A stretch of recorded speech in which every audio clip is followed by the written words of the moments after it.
탕자의 비유는 성경에 나오는 비유의 말씀 중 가장 유명한 이야기입니다. 이야기는 우리 모두 다 알고요. 심지어 비기독교인 아니 무신론자도 모두 아는 이야기입니다. 설교도 수없이 많이 들으셨을 겁니다. 설교자에게 이렇게 잘 알려진 본문으로 말씀을 나누는 것은 굉장히 위험합니다. 너무 좋은 말씀을 많이 들으셨기 때문에 새로울 것이 없을 수 있기 때문입니다. 그럼에도 불구하고 겁없이 이 본문을 택한 것은 제가 이전에 이 이야기 중에서 잘 이해되지 않던 부분을 깨달은 은혜를 함께 나누고자 함입니다. 잘 아시겠지만 제가 다시 한번 이 비유의 말씀의 내용을 간략하게 나누겠습니다. 한 아버지에게 두 아들이 있었죠. 아마도 첫째는 굉장히 성실한 아들이었고 둘째는 좀 문제아였던 것 같습니다. 어느 날 둘째는 아버지에게 아버지가 돌아가신 후 받을 자신의 유산을 지금 당장 나눠달라고 합니다. 그런데 이 말도 안 되는 막말에 아버지는 화내지 않고 작은 아들에게 재산을 나누어 줍니다. 이 둘째는 모든 재물을 갖고 먼 나라에 가서 마음껏 사용하죠. 돈이 많더라도 흥청망청 사용하잖아요. 그럼 결과는 뻔합니다. 얼마 안 돼서 모든 돈을 다 탕진하게 되죠. 이 둘째 아들도 그런 상황에 처합니다. 설상가상으로 거주하던 나라에서 큰 흉년이 들어서 어떤 누구도 음식을 제공하려 하지 않습니다. 그래서 어떤 사람에게 빌부터 살게 되면서 유대인이 결코 가까이 하면 안 되는 혐오하는 짐승인 돼지를 치는 자로 전락하게 됩니다. 너무 배고파서 돼지 먹는 쥐염 열매라도 배를 채우려 했으나 아마도 그 주인이 돼지 음식을 못 먹게 했던 것 같습니다. 결국 그는 인간으로서 최고 비참한 상황, 인간의 존엄성을 모두 빼앗긴 상황에 처합니다. 그리고 나서 그가 정신을 차리죠. 그의 아버지 곁에 있었으면 자신이 이런 비참함에 빠지지 않았을 것인데 아버지를 떠나 이방 땅에서 죽게 되었다고 후회합니다.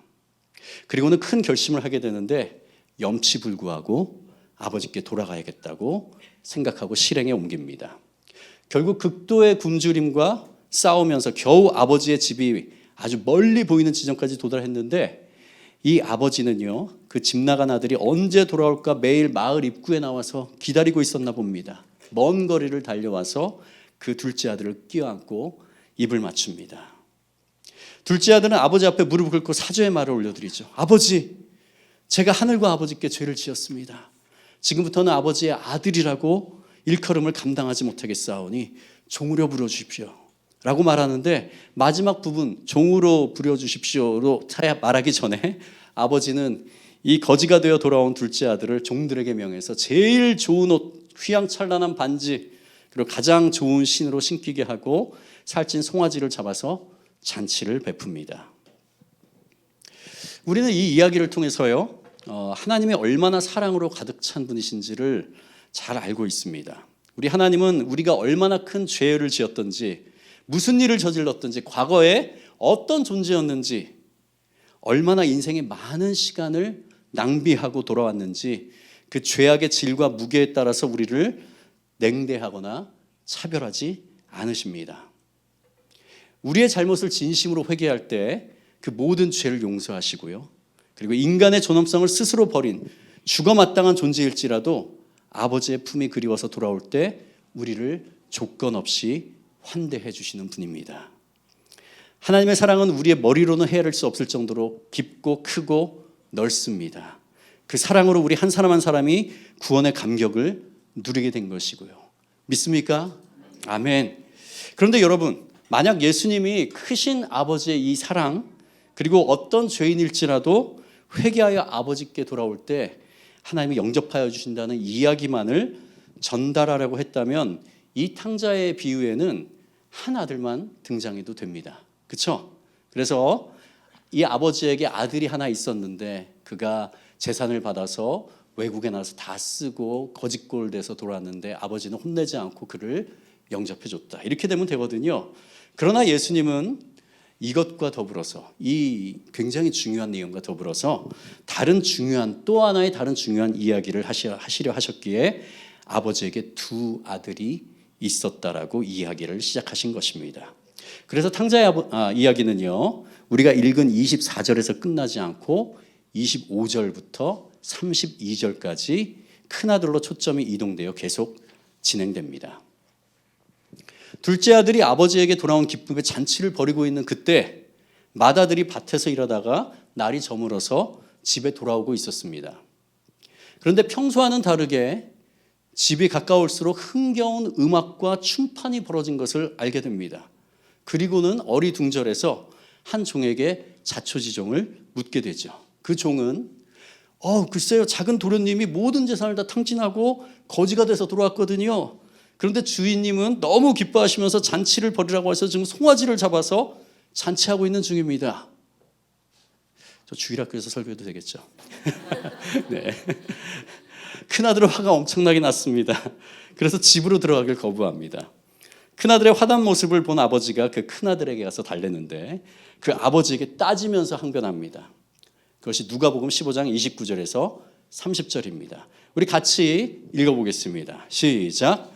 그러나 그는 아버지에게 대답하였다. 나는 이렇게 여러 해를 두고 아버지를 섬기고 있고 아버지의 명령을 한 번도 어긴 일이 없는데 나에게는 친구들과 함께 즐기라고 염소 새끼 한 마리도 주신 일이 없습니다. 그런데 창녀들과 어울려서 아버지의 재산을 다 삼켜버린 이 아들이 오니까 그를 위해서는 살찐 송아지를 잡으셨습니다. 우리 세 번역으로 읽었습니다. 저는 어려서부터요 수없이 이 이야기를 많이 들어왔고 읽었습니다. 이 큰 아들 이야기 이 부분에서 청년 때 한번 곰곰이 천천히 읽어봤거든요. 근데 두 가지가 잘 이해가 안 되더라고요. 첫 번째는 이 큰아들의 항변이 너무 공감이 돼요. 안 그래요? 그렇잖아요. 솔직하게 우리 얘기합시다. 너무 공감되지 않아요? 큰아들이 뭘 잘못한 거지? 두 번째, 모든 재산을 날리고 거짓거리 되어온 둘째 아들을 자기 동생이죠. 이렇게 환대해 주시는 아버지인데 왜 큰아들에는 인색한 아버지로 인식됐을까? 혹시 아버지가 큰아들과 둘째 아들을 차별하셨나? 이런 생각도 해봤습니다. 근데 이건 맞지 않습니다. 왜냐하면요, 예수님 말씀하신 이 이야기의 그 아버지는 누구예요? 우리 하나님이시죠. 그렇기 때문에 선하시고 사랑 많으신 하나님이시기 때문에 이것은 맞지 않습니다. 하여튼 왜 이 큰아들은 왜 인색한 아버지로 인식을 하고 있었을까? 나중에 시간이 흘러서요, 이 본문을 조금 더 이해하게 됐습니다. 그리고 이 잘 이해하기 위해서 누가복음 우리가 읽은 15장이죠. 15장 시작 부분이 1절에서 3절의 전제가 되어 있어야 한다는 것을 알게 되었습니다. 우리 세 번역 성경으로 같이 1절에서 3절 천천히 읽겠습니다. 시작. 세리들과 죄인들이 모두 예수의 말씀을 들으려고 그에게 가까이 몰려들었다. 바리새파 사람들과 율법학자들은 투덜거리며 말하였다. 이 사람이 죄인들을 맞아들이고 그들과 함께 음식을 먹는구나. 그래서 예수께서는 그들에게 이 비유를 말씀하셨다. 아까 노란 부분 쳐 있던 바리새파 사람들과 율법학자들, 그들이 예수님이 세리와 죄인들과 같이 음식을 먹고 그들과 대화하고 교제하는 가운데 몰려들었죠. 그리고 예수님을 정죄합니다. 그때 예수님이 이 바리새인과 서기관들에게 이 비유의 말씀 하나가 아닙니다. 무슨 비유입니까? 잃어버린 양의 비유. 두 번째, 드라크마의 비유. 세 번째, 탕자의 비유. 이 세 가지를 연속으로 말씀하시면서 예수님의 제자나 군중들을 1차적 대상으로 하신 말씀이 아니라 바리새와 사람들과 율법학자였던 서기관들에게 하신 이야기임을 우리가 알 수 있습니다. 우리 잘 아시는 것처럼 바리새인과 서기관들은요, 예수님 당시 종교 지도자들이었습니다. 지금으로 말하면 기독교계를 이끄는 목사들, 그리고 기독교 단체 지도자들, 또 신학대학 교수들이었습니다. 어느 누구보다도 율법을 잘 알고 백성들에게 그것을 가르치는 자들이었죠. 그런데 예수님과 이 종교 지도자들과의 사이가 좋았을까요? 너무 당연한 걸 물어봤나요? 아니죠. 요즘 우리 매일 성경 큐티를 하고 있는 본문이 마태복음 후반부잖아요. 사사건건 예수님과 바리새인들이 부딪힙니다. 대립합니다. 때로는 그 대립이 너무 격렬해서 바리새인과 서기관들은 예수님의 권위에 도전해서 어떻게 하든지 교묘한 질문을 던져서 예수님을 올가매려고 했고, 지혜로운 예수님의 대답에 매번 실패하긴 했습니다. 예수님은요, 바리새인들의 위선에 대해서 독설을 날렸는데 아주 우아하게 날리시죠. 뭐라고 날리셨습니까? 이 독사의 자식들, 회칠한 무덤. 굉장히 우아하지 않나요? 제가 볼 때는, 지금 이건 제 상상인데 예수님이 굉장한 욕을 하셨을 텐데 제자들이 이렇게 고상하게 하셨을 수도 있을 것 같습니다. 독사의 자식, 회칠한 무덤. 예수님이 이렇게 욕한 사람이 있었습니까? 없었어요. 유일하게 바리새인과 서기관들이었습니다. 예수님은 왜 유독 바리새인과 서기관들과 대립각을 세웠을까요? 그들은 백성의 영적 지도자들이었던 그들의 가르침이 하나님에 대해서 오해하게 만듭니다. 그리고 하나님 나라를 인간의 사고체계 안에 가두는 큰 잘못을 저질러 왔기 때문입니다. 그들은 백성들을 잘못 이끄는 자들이었기 때문입니다. 바리새인과 서기관들은요, 의에 대한 기준을 율법을 행하는 것으로 봤습니다. 모세에게 주신 십계명 외에 그 장로들이 부단히 만든 613개 조항을 더해서 지키려고 했던 사람들입니다. 613개 세부조항. 그리고 그것을 얼마나 잘 지키는지에 따라서 의인과 죄인을 나누었죠. 여기에 더해서 출신 성분으로도 죄인을 갈랐습니다. 결국 세리, 매춘부, 사마리아인과 이방인, 일부 질병이나 장애가 있는 사람들을 죄인으로 낙인 찍었습니다. 그리고 그들과 함께하는 것도 금지하고요, 말도 섞지 못하게 했고, 율법을 잘 지키는 유대인들 안으로 그들이 못 들어오게 철저하게 막고 왕따시킨 사람들이 바로 바리새인과 서기관들이었습니다. 그런데 예수님은 어떤 이유로도 사람을 차별하지 않으셨습니다. 재능이나 사회적인 지위나 출신 배경 같은 거로 사람을 보지 않았습니다. 오히려 예수님은 죄인이라 불리우는 그들, 죄인으로 낙인 찍혀서 이스라엘 그 백성들 가운데 들어오지 못하게 했던 그들에게 찾아가서 그들의 친구가 되어주셨습니다. 그들과 같이 교제하고요, 식사하고 이야기를 나누면서 복음을 전하셨습니다. 그 당시 기준으로 볼 때는요, 이단적인 행위입니다. 전통을 깨뜨리는 행위죠. 왜 예수님이 이렇게 하셨을까요? 예수님은 죄를 바라보는 기준이 바리새인들과 전혀 달랐기 때문입니다. 바리새인들은 그들이 정한 율법의 행위로 죄인을 판단했죠. 그러나 예수님은 도둑질, 살인, 간음, 미워함 등과 같은 죄악된 생각과 행동을 하게 되는 근본적 원인, 그것이 무엇입니까? 죄이죠. 하나님의 품을 떠나 스스로 인생의 주인이 되어 마음대로 살고 있는 상태, 그것이 바로 죄입니다. 예수님은 이것으로 봤습니다. 그래서 그가 어떤 죄를 지었든지 진정으로 회개하여 하나님께 나오고자 하는 어떤 누구도 그 모습 그대로 환대해 주십니다. 정리하면 바리새인과 서기관들은요, 인간의 행위 자체에 초점을 맞춥니다. 그것이 판단 기준이고요, 예수님은 항상 한 영혼 그 자체에 초점을 맞추셨습니다. 그래서 우리는 이 탕자의 비유에 나오는 큰아들이 바로 바리새인과 서기관을 빗대어 예수님이 말씀하신 것임을 명확하게 알게 됩니다. 큰아들이, 여기서 비유에 나오는 큰아들이 바리새인과 서기관이라는 것을 전제로 이야기로 다시 돌아와 볼까요? 그럼 우리가 읽었던 것 조금 달라집니다. 둘째 아들이 아버지에게 돌아와서 기쁨의 잔치를 벌이고 있는 그때 맏아들이 밭에서 일하다가 날이 저물어 집에 돌아오고 있었습니다.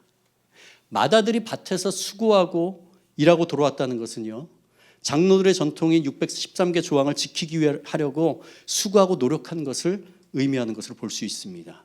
613개 지키는 게 쉬울까요? 결코 쉽지 않습니다. 지키려고 하다가 뭘 발견해요? 결코 지킬 수 없다는 것을 발견하죠.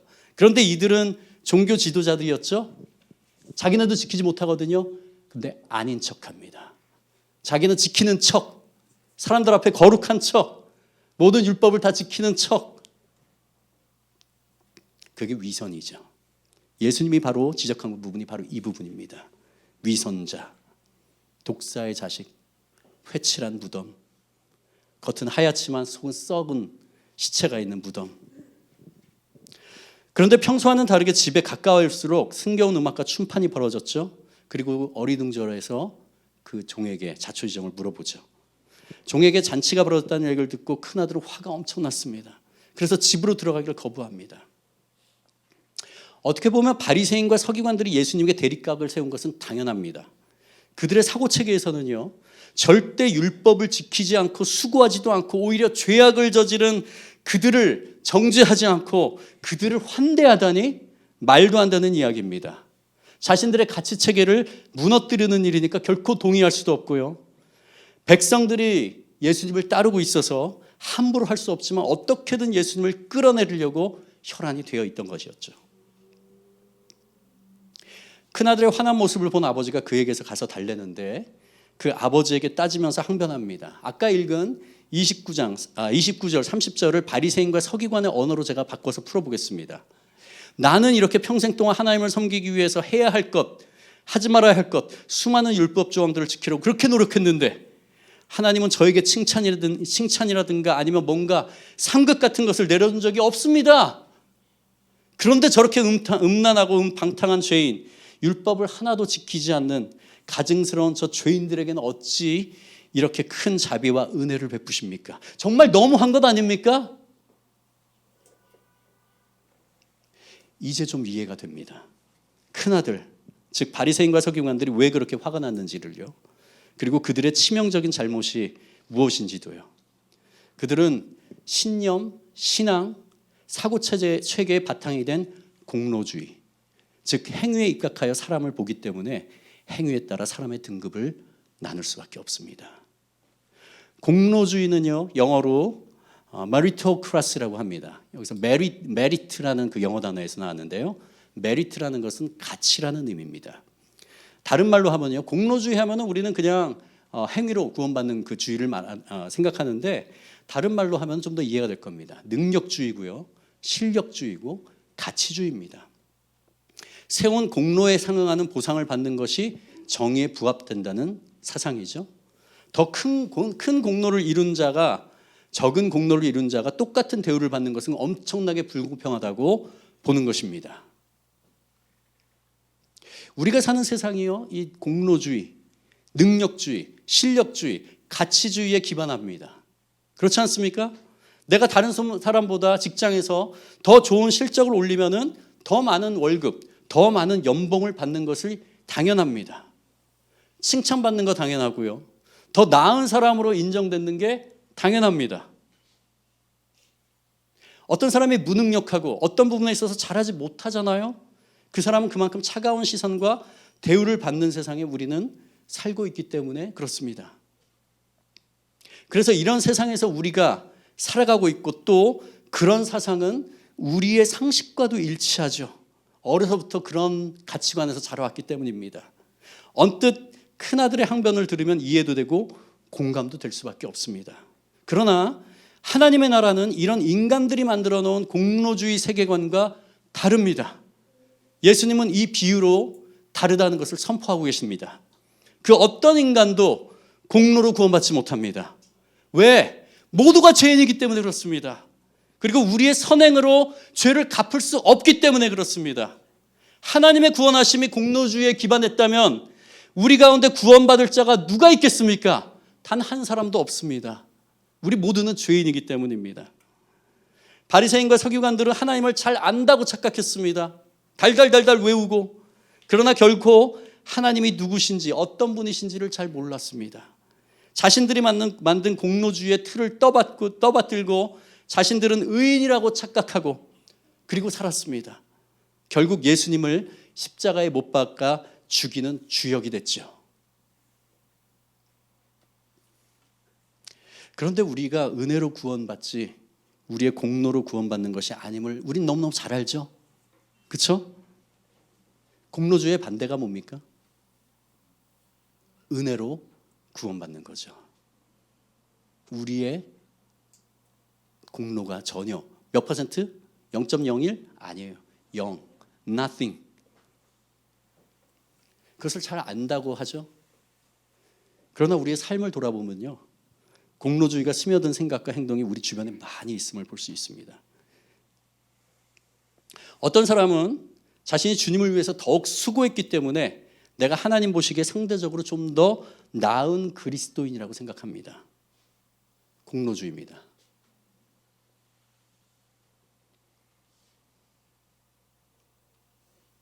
이런 사람은 다른 사람들이 나의 노력과 수고를 몰라주면 속에서 화가 치밀어 오릅니다. 이 세상이 그렇잖아요. 내가 좋은 업적을 냈는데 연봉을 안 올려주잖아요. 화나죠. 때려치죠. 교회에서도 똑같이 적용하는 겁니다. 하나님의 관계에 있어서도 그렇습니다. 하나님, 제가 하나님을 위해서 이렇게 희생하고 섬겼는데 저의 삶에 뭔가 좋은 대가가 있어야 되는 거 아닙니까? 이건 뭡니까? 공로주의에 기반한 기복주의입니다. 그 의도가 선하지 않죠. 뭔가 하나님께 받아내려고 희생하고 섬기는 겁니다. 사람은 속일 수 있어요. 하나님은 못 속입니다. 하나님은 우리 중심을 꿰뚫어 보시는 분이시기 때문이죠. 교회에서 11조 잘하고 봉사 많이 하고 공적 예배 모임에 빠지지 않는 성도를 그 외적인 모습 보고 훌륭한 신앙인으로 높이는 행위도 공로주의입니다. 큰 교회당을 건축하고 많은 사람들이 교회에 출석하면 큰 목회, 존귀한 목사로 여기고 평생 개척교회를 담당하는 목회자를 삼류로 여기는 풍토 공로주의입니다. 하나님 기준에서는 한 영혼을 천하보다 귀하게 여기는 목회자는요, 그 대상이 한 명이든 만 명이든 규모에 상관없이 충성된 종입니다. 제가 어렸을 때 부흥사에게 들은 예화가 있습니다. 아마 다 아실 겁니다. 연세가 있으신 분들은. 요즘은 이런 예화를 못 듣는 게 정말 다행입니다. 뭐냐면요, 여기 이 땅에서 충성하면은 하늘에서 금멸유관, 은멸유관이 예비되어 있고, 탱자 놀면 개털 모자가 기다리고 있다고. 들어보셨나요? 전 그 어렸을 때 그걸 들으면서 이해가 안 됐어요.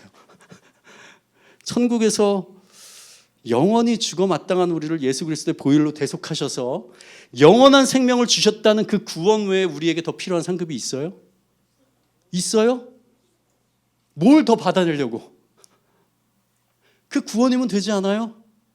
영원한 생명, 하나님과 같이 하는 그 영원, 이것이 우리에게 주어지면 그거 하나로 다 되는 거 아닌가요? 공로주의죠. 천국에 이런 차별이 있을까요? 제가 교회에서 예배 찬양 사역을 담당하고 있습니다. 잘 아시는 것처럼. 그리고 우리 교회는요, 주일 예배의 특성을 누구나 할 수 있습니다. 그렇죠? 누구나 할 수 있습니다. 정말. 넷째 수요일마다 내 평생의 찬양, 자신에게 의미 있는 찬양곡과 스토리 나누고 있죠. 누구나 할 수 있습니다. 특별하지 않아도 돼요. 엄청나게 드라마틱하지 않아도 됩니다. 소소해도 괜찮습니다.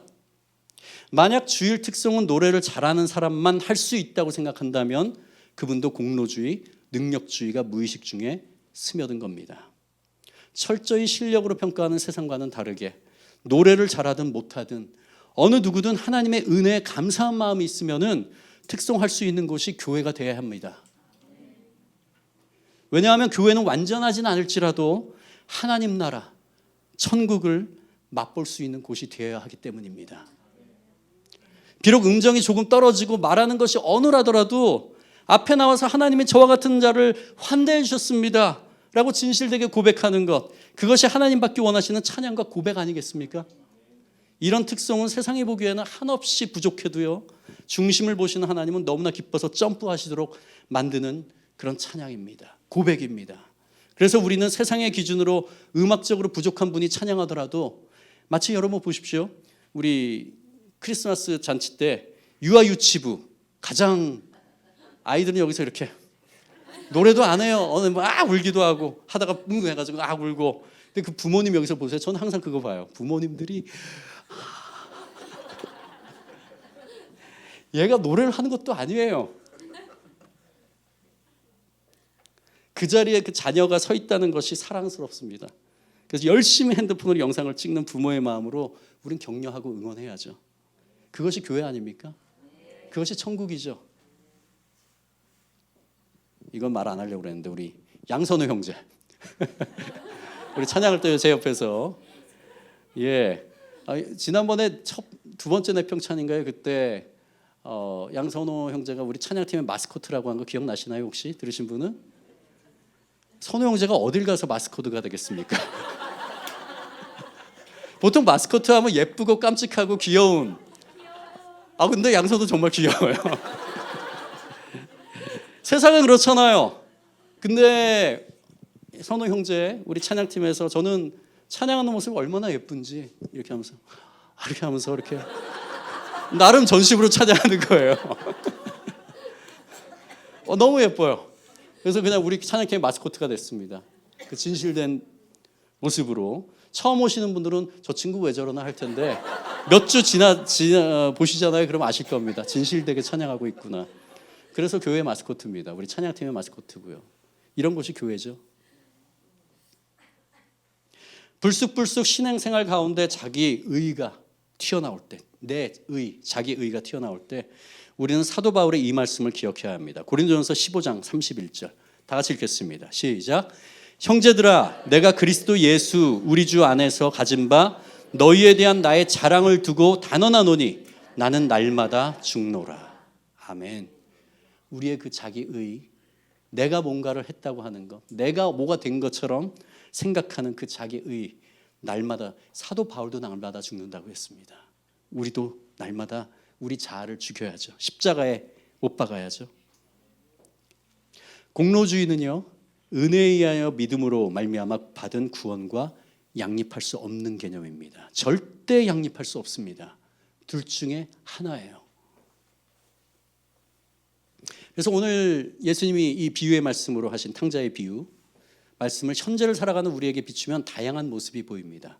우리 성도들에게 적용하면, 현재에 적용하면 첫 번째, 집을 떠나 방탕한 생활을 하고 있는 둘째 아들. 이거 준비가 됐나요? 좀 보여주십시오. 예, 자신이 삶의 주인이라고 믿고 살아가는 사람이죠. 교회 안 나오는 사람들, 이 세상에서 지금도 내 삶의, 내 인생의 주인이 바로 자기라고 살아가는 사람들입니다. 교회 다니더라도 하나님께 절대 내놓지 않고 내 인생은 나의 것이라고 살아가는 사람들을 말합니다. 두 번째, 방탕한 생활로 재물을 다 탕진하고 결국 아버지께로 돌아온 탕자입니다. 하나님 없이는 살 수 없는 존재임을 하나님의 은혜로 뼈저리게 깨닫고 아버지 품에 돌아온 성도들입니다. 여러분입니까? 여러분이 바로 이 두 번째입니까? 세 번째, 화가 난 아들이 있습니다. 하나님과 그 사랑을 알지 못하고 그저 교회에 나와서 예배하고 헌금하고 봉사하니까 자기는 다른 사람보다 나은 기독교인이라고 착각하면서 공로주의에 입각해서 신앙생활하는 사람들, 구원에 대한 확신도 없어요. 그냥 여기 나와서 좋은 말씀 듣고 끄덕끄덕하고 있다 보니까 안수집사, 장로가 되어 있습니다. 어떤 사람은 목사가 됐을 수도 있습니다. 이런 사람이 바로 이 큰아들이죠. 그런데 이 비유의 말씀을 주신 2000년 전과 현재의 시간 차이 때문에 한 부류의 그룹이 더 발생합니다. 예수님이 이 말씀을 하셨을 때 아직 십자가를 지시기 전이었잖아요. 근데 현재를 살아가는 우리는 어떻습니까? 이미 예수님이 우리를 위해서 십자가를 지셔서 우리의 죄의 대가를 지불하시고 죽으신 지 사흘 만에 부활하셨고 승천하셨고 앞으로 장차 오실 것을 알고 있습니다. 이것을 설명하기 위해서 제가 탕자의 비유 이후의 이야기를 한번 각색해 보겠습니다. 제가 좋은 각색자는 아닙니다. 제가 나중에 뮤지컬을 만들 기회가 되면은 이 시나리오로 만들 생각인데 채택이 될지 모르겠습니다. 약간 좀 막장 드라마스럽습니다. 자, 이 큰아들, 이 이야기는 여기서 끝나죠? 맨 마지막에 얘야, 너 동생이 돌아왔는데 나와 같이 기뻐하는 게 좋지 않느냐, 이렇다 다시 왔으니까 하면서 그냥 끝나버리죠. 항상 의미 들었어요. 그 다음에 어떻게 됐지? 제가 오늘 채워드리겠습니다. 각색한 겁니다. 성경에 없다고 뭐라고 하지 마십시오. 자, 큰아들은 도무지 아버지를 이해할 수 없어서 자신의 재산을 다 갖고 멀리 떠나서 돌아오지 않았습니다.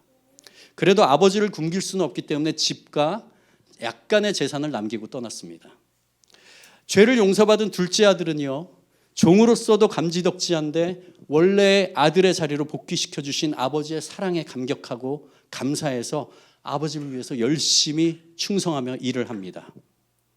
이 둘째 아들의 노력과 수고로 인해서 적은 재산이 늘어서 원래 풍요로움을 회복하게 됩니다. 그리고 이 둘째 아들은 모든 사람에게 인정받게 되죠. 그런데 둘째 아들이 방탕한 생활을 할 때 아버지에게 늦게 낳은 셋째가 있었습니다. 야, 여기서 좀 약간 아침 드라마스러워지죠?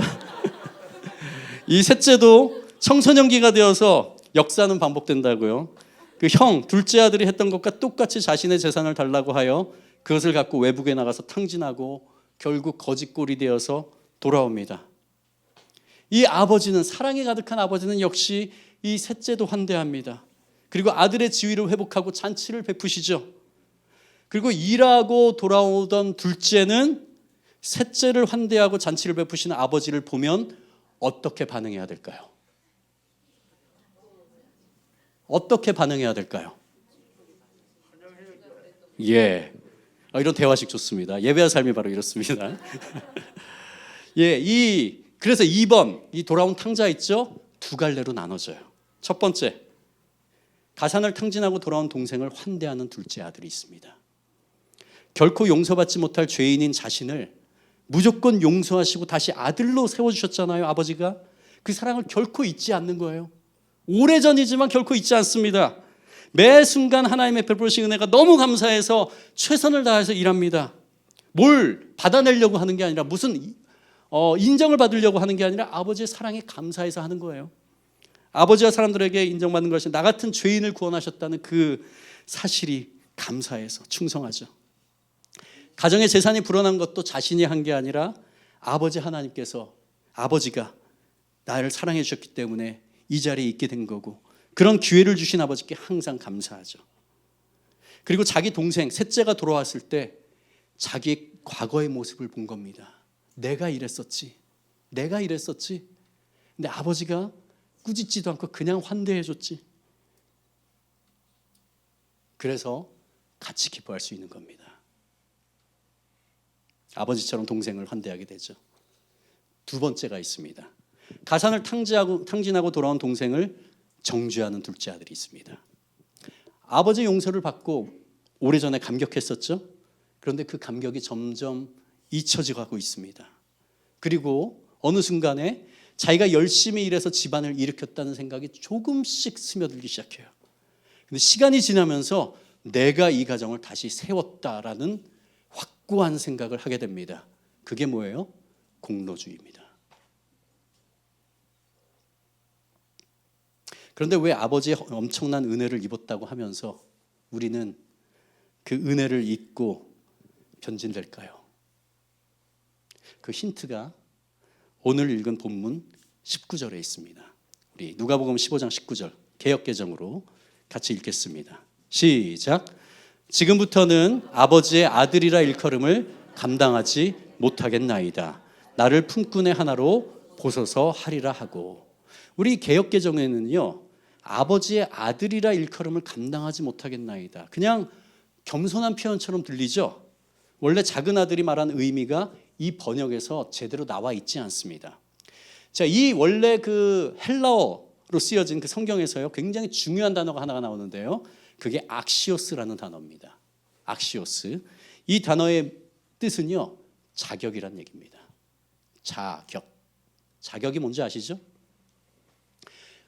새 번역이나 다른 성경들은 이것을 잘 나타내고 있습니다. 영어 성경도 그런데 유일하게 한글 개역 개정 이 두 개만 이거를 이렇게 의역처럼 해놨습니다. 우리 다시 새 번역으로 한번 보겠습니다.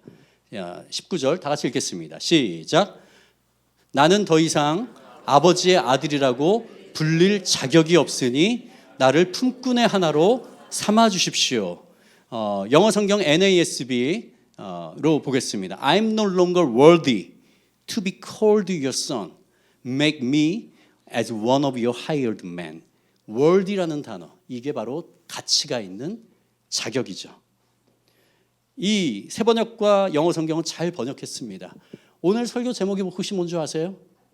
아들이라 불릴 자격이 없으니. 자, 만약 이 둘째 아들이 자신이 자격이 없다고 아버지에게 말했을 때, 그때 그것이 단지 아버지를 떠나서 방탕한 생활을 하여 재산을 다 날렸으니 지금 현재는 자격이 없다라고 생각하지만, 만약 앞으로 선한 행동으로 아버지를 위해서 충성을 다하면 다시 아들로서의 자격을 갖추게 될 것이라는 것을 의미한다면, 그는 행위에 초점이 맞춰져 있는 공로주의 체계 위에 하나님의 은혜를 받아들인 겁니다. 어떻게 돼요? 결국 변질되죠. 왜? 온전한 복음이 아니기 때문에 그렇습니다. 결국 행위로 의로워진 자신보다 못한 사람을 보면 정죄하게 되고 자신이 도덕적으로 의롭다고 느끼는 신종의 바리새인들이 되어버립니다.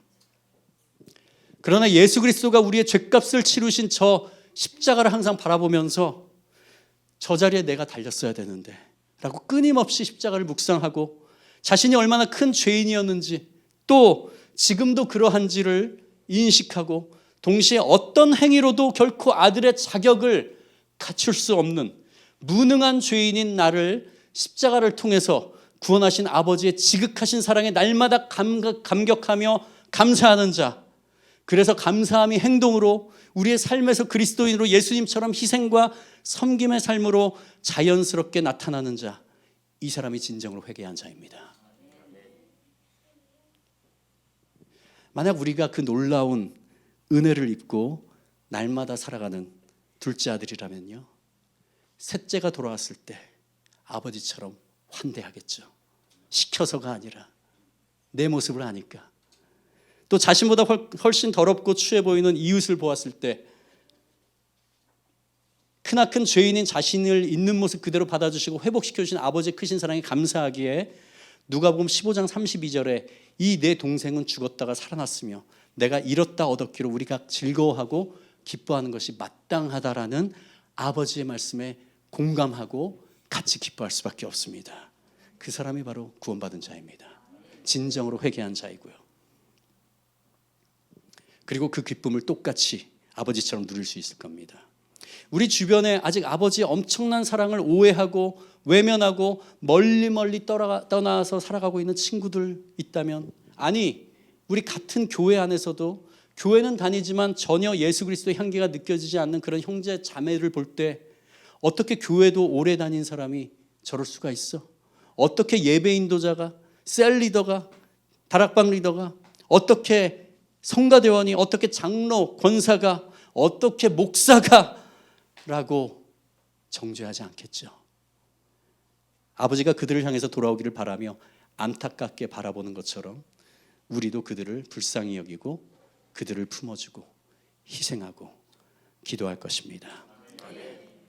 우리 같이 찬양할 텐데요, 우리 예수 피를 힘입어.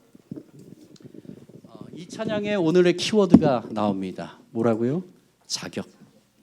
이 가사를 보면은요, 주의 보좌로 나아갈 때 어떻게 나아가야 할까? 나를 구원한 주의 십자가, 그것을 믿으며 가네. 주의 보좌로 나아갈 때 나 여전히 부족하나. 지금 내가 요즘 영적으로 상태가 안 좋아서 죄를 짓고 하나님의 말씀도 묵상 잘 못해서 여전히 부족하다고 하면 안 됩니다. 이거는요, 우리가 하나님이 부르시는 그날까지 우린 여전히 부족합니다. 뭘 해도 부족합니다. 결코 부족하지 않을 수가 없습니다. 그게 우리 존재이기 때문입니다. 그래서 주의 보좌로 나아갈 때 무엇을 해도 나 여전히 부족하나 나를 품으신 주의 그 사랑, 그것을 믿으며 가네. 자격 없는 내 힘이 아닌 오직 예수님의 보혈로, 십자가의 보혈 완전하신 사랑, 그것을 힘입어 나아가겠습니다. 용서해 주신 그 사랑을 덧입어서 제가 그냥 나가서 십자가를 붙들겠습니다. 이 찬양을 하나님께 올려드립시다.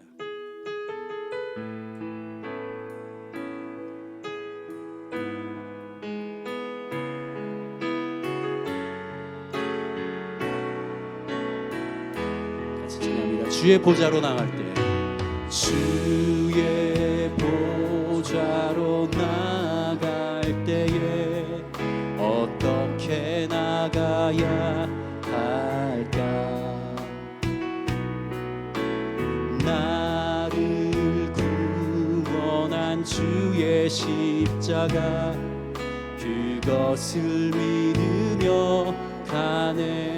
주의 보좌로 나갈 때 나 여전히, 주의 보좌로 나갈 때에 나 여전히 부족하나.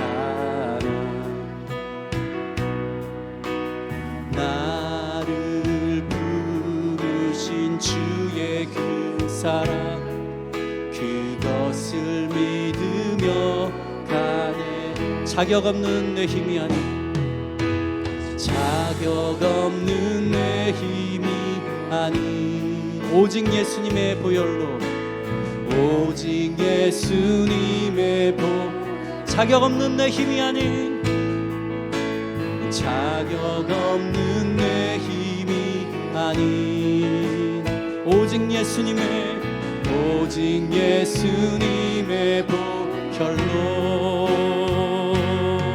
십자가의 보혈 완전하신 사랑, 십자가의 보혈 완전하신 사랑, 힘입어 나갑니다. 힘입어 나갑니다. 십자가의 보혈, 십자가의 보혈 완전하신 사랑, 힘입어 예배하니, 자격 없는 내 힘이 아니, 자격 없는 내 힘이, 오직 예수님의 보혈로, 오직 예수님의 보혈로. 자격 없는 내 힘이 아니, 오직 예수님의 보혈로. 아멘. 십자가의 보혈 완전하신 사랑, 십자가의 보혈 완전하신 사랑, 힘입어 나갑니다. 십자가의 보혈, 십자가의 보혈 완전하신 사랑, 힘입어 예배하. 더욱더 외칩시다. 십자가의 보혈, 십자가의 보혈 완전하신 사랑, 힘입어 나갑니다.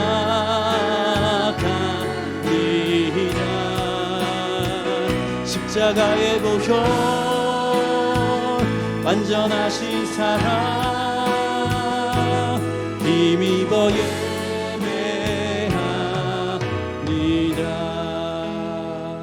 우리 시간 같이 기도할 때, 죄인된 우리는 어떤 행위로도 그 구원의 대가를 치를 수 없습니다. 무엇을 해도 구원에 대한 극히 일부의 자격도 갖출 수 없습니다. 우리는 그 은혜에 의하여 믿음으로 말미암아 구원을 받았기 때문입니다. 이 시간 기도할 때 우리의 죄악에도 불구하고 우리가 진정으로 회개하며 아버지께 돌아올 때 정죄하지도 않고 따지지도 않고 끌어안고 환대해 주시는 아버지 하나님의 사랑에 감사하는 기도를 올려드립시다. 이 시간 어떤 죄인일지라도 그것으로 우리를 판단하고 정죄하지 않고 용서와 환대를 경험하지 못하신 분이 있다면 이 시간에 주님 아버지의 넓고 크신 은혜를, 사랑을 체험하기를 원합니다. 저희 딱딱하게 굳은 마음을 만져주시옵소서라고 하나님께 부르짖으시기 바랍니다. 하나님이 그 기도의 소원을 들어주실 것입니다. 우리 주변에 환대하신 하나님을 경험하지 못하고 아직도 탕자처럼 방황하는 가족, 친구가 있다면 그들을 위해 중보합시다. 주님, 저들의 방황하는 마음을 만져주셔서 하나님의 품으로 돌아올 수 있도록 인도하여 주시옵소서. 우리 같이 함께 기도하겠습니다. 오 주님, 감사합니다. 주님, 그 죄인된 우리를 주님 주님께서 불러주시고 아버지 하나님 어떤 행위로 대가로도 그 죄값을 치를 수 없는 우리를 불쌍히 여겨주셔서 아버지 하나님 우리를 구원하시기 위해서 예수 그리스도의 십자가 보혈로 아버지 하나님 우리의 죄값을 치러주심을 감사합니다. 그 은혜에 의하여만 믿음으로 말미암아 구원을 받았습니다. 우리의 어떤 공로도 이곳에 들어가지 않았습니다. 주님, 그 복음의 진술을 아버지 하나님 결코 잊지 않는 저희가 모두가 되게 하여 주시기 원합니다. 주님, 이 시간에 다시 한번 그 구원의 기쁨을 회복하게 하여 주시고 주님의 놀라우신 사랑과 긍휼하심으로 덧입혀지는 아버지 하나님 우리 모두가 될 수 있도록 인도하여 주시옵소서. 아버지 하나님 이 시간에 그 은혜를 환대하시는 아버지의 그 사랑을 경험하지 못한 자들이 있다면 아버지 이 시간에 이 마음을 만져주시옵소서. 주님, 만져주시고 채워주시고 치유하여 주시고 아버지 하나님 그 마음 가운데 아버지 하나님의 그 사랑이 물밀듯 들어갈 수 있도록 아버지 하나님 이 시간에 주님의 놀라운 은혜를 부어주시옵소서. 오 주님, 우리 시간에 하나님 경험하지 못한 아버지 하나님 우리 가족과 친구가 있다면 아버지 그들을 위해 아버지 하나님 주여 그들 가운데 하나님의 그 마음 만져주셔서 하나님 부르고 돌아올 수 있도록 주님이 인도하여 주시옵소서. 아버지 하나님, 그런 하나님의 놀라운 사랑이 원합니다.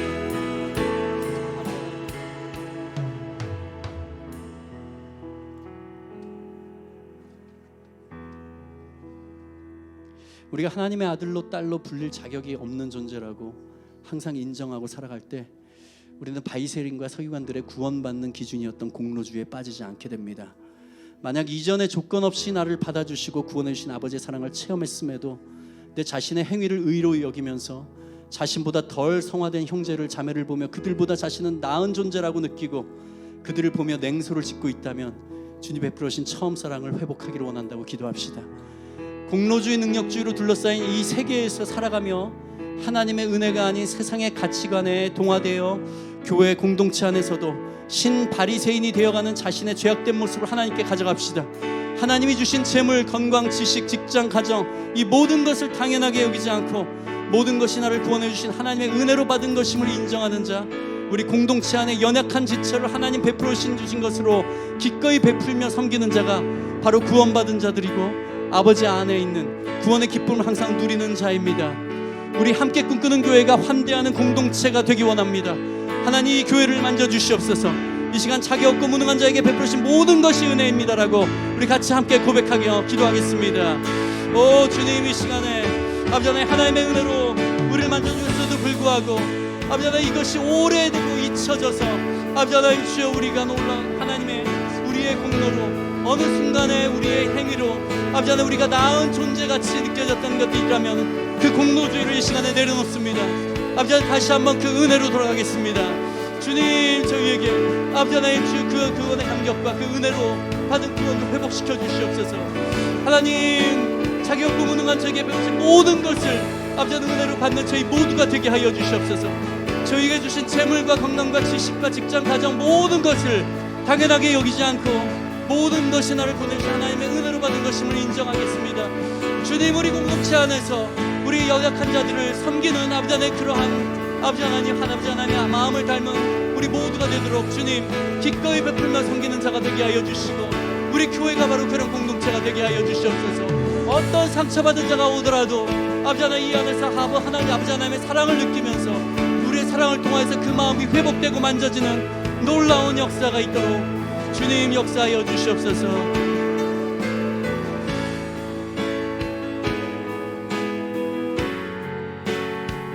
하나님 감사합니다. 이 모든 것이 주님의 은혜입니다. 하나님의 은혜임을 고백합니다.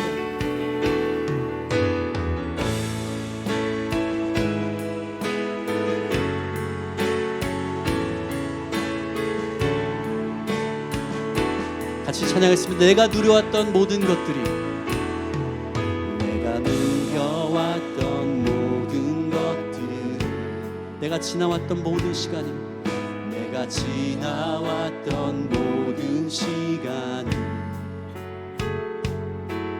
내가 걸어왔던 모든 순간이 당연한 것 아니라 은혜였소. 아침 해가 뜨고 저녁에 노을 봄의 꽃향기와 가을의 열매 변하는 계절의 모든 순간이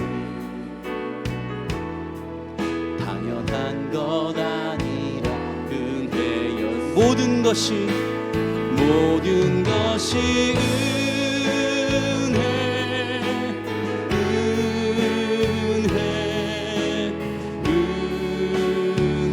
은혜 한없는 은혜 내 삶에 당연한 건 하나도 없었던 것을 모든 것이 은혜였소. 내가 이 땅에 태어나 사는 건 땅에 태어나 사는 것 어린아이 시절과 지금까지 숨을 쉬며 살며 꿈을 꾸는 삶 당연한 것 아니라 은혜였습니다. 당연한 것 아니라 은혜였소.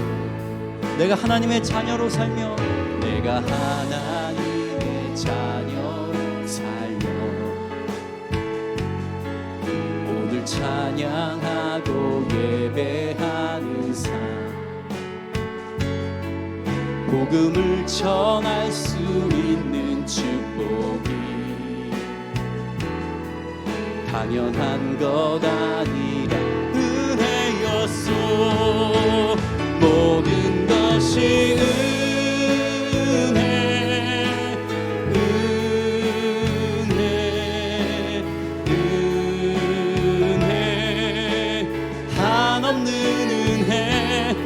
삶에 당연한 건 하나도 없었던 것을 모든 것이 은혜, 은혜여. 모든 것이 은혜, 모든 것이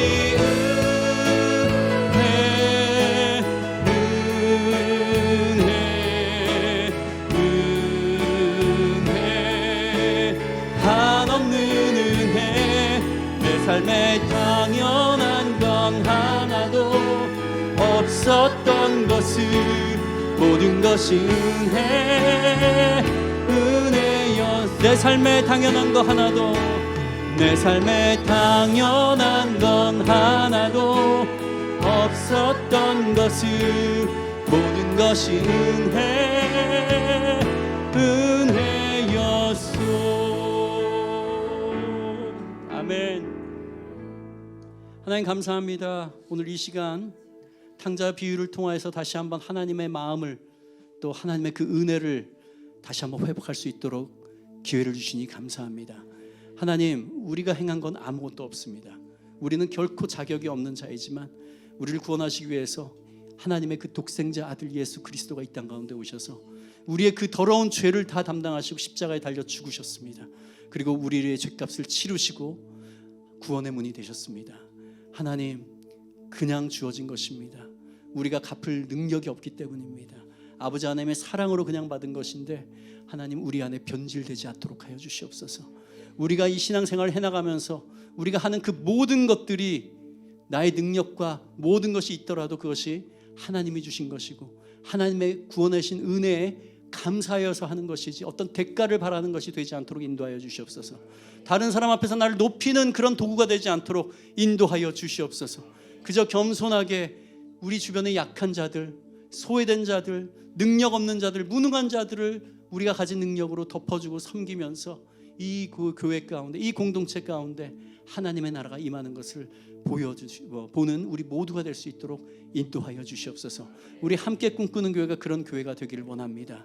이 교회에 어떤 상처받은 자, 어떤 무기력한 자가 와서도 우리의 사랑을 통하여서 그들이 격려받고 위로받는 그러한 공동체가 되게 하여 주시옵소서.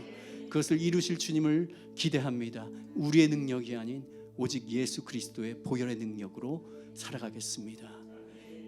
모든 건 예수님 이름으로 기도합니다. 아멘. 각자 기도하시다가 집으로 돌아가겠습니다.